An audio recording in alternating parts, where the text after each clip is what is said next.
Hi, this is Keith Widener. I am a music instrumentalist and a music producer. And you just heard a little clip of Cornflake Girl by Tori Amos, one of her most commercially successful hit songs. And this song is called Bells for Her. Quite the contrary, it is one of her most bizarre songs because it actually features an untuned piano. Tori Amos literally took a upright piano and made it sound out of tune, thus creating a very eerie and melancholy sound. Both of these songs appear on the record entitled Under the Pink, which I'm going to be discussing today. This sound that we hear underneath my vocal at the moment is called Over It. This is a song that appears only on the special edition of Under the Pink, selected because it's instrumental and I can talk over it. This record, More Pink, the B-sides, was released only in Australia and New Zealand. Now, going back to Under the Pink, I want to discuss why I chose this record and how it's going to assist me in my 5-year plan. This album is the perfect example of an artist that decided to marry the best of both worlds in terms of individuality, authenticity, creativity, and unique self-expression, marrying commercial appeal. Now, this record finds Tori, bringing guitar licks and bass lines and drum beats and danceability and accessibility and the opportunity to sing along to a catchy chorus. These are things that Tori is not known for, and these are things that she actually fought tooth and nail against on her first record, the debut album entitled Little Earthquakes. And it's ironic because the label actually gave Tori more creative freedom on the follow-up to Little Earthquakes, which is this album that I'm discussing called Under the Pink. But it's almost as though she knew that the label was right all along. And that's why she really sort of lended herself and the direction of the album to a little bit more of a commercial sound. And it might be her most commercial sound in her entire career. It's certainly her most successful. It debuted at #1 in the UK. It was released in January 1994. It peaked at #12 in the United States.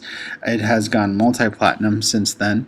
And one thing that I also feel that this album represents, both in terms of me discussing it as a fan and also as me bringing it on board with the concept of this video, which is how it's going to help me in my 5-year plan, is that every song is extremely unique and individual. It's very diverse. Each song takes you on a sonic journey that's different from the previous one. So just to sort of summarize, it starts out with a song called Pretty Good Year, which is a piano ballad with strings, something that we're very accustomed to from Tori. It's actually a nice transition from her first record. It might even belong on the first record until the bridge hits. Then something very bipolar and crazy happens. There's electric distorted guitar and screaming, which is a nice segue into track 2 entitled God. It was one of the singles from their album and actually performed quite well in the charts as well. In fact, God was the first single in the United States. Cornflake Girl was the first single released at the exact same time in the UK. Now, God has the ability to sort of challenge religious beliefs while also maintaining sexuality. It almost has a Led Zeppelin sort of heavy breathing and squealing, and it's also very catchy. It's very guitar heavy as well, which is very rare for Tori Amos. The third track we already briefly discussed, Bells for Her, which includes that untuned piano.